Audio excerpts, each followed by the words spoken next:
Now, a really common complaint that you get in any aquarium, particularly new reef aquarium, is a light brown algae that tends to grow in your sand. It also tends to grow in your glass, and it's pretty annoying, but it's pretty normal, it's pretty expected, and it doesn't really bother anything except you. In regards to your sand, it's good to have sand sifters, so sand sifting stars, things like strom snails, gobies and other things are going to sift the sand around. That'll help keep your sand white as opposed to letting it go brown with the diatoms.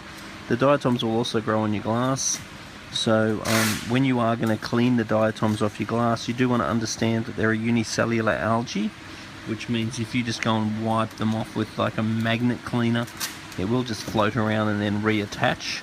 So it's not so much that it's regrowing, it's just that it's reattaching the same algae that you've actually wiped off. So using something like polyfilter is a good way to get rid of your diatom, because what you do with the polyfilter is you wipe the algae, and then the algae will get caught on the polyfilter and allow you to export the algae out of the tank after you've wiped it. Ways that you stop the diatom from growing is mainly in the water supply that you use. If you use natural seawater, there's going to naturally be silicates in the water that the diatom will feed on, and if you're going to use tap water, there tends to be a lot of silicates in tap water.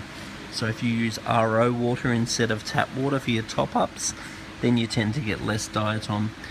When the tank is very well established and you have lots of corals, you find that the diatom just doesn't tend to be a problem anymore.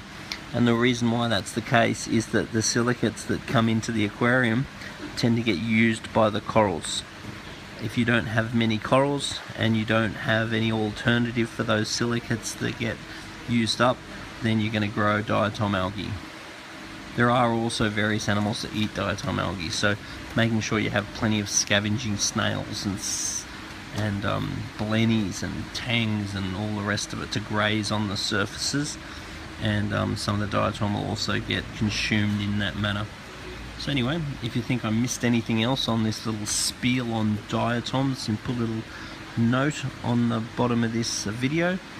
If not, then I hope it helped you with the brown algae that you might be getting in the aquarium.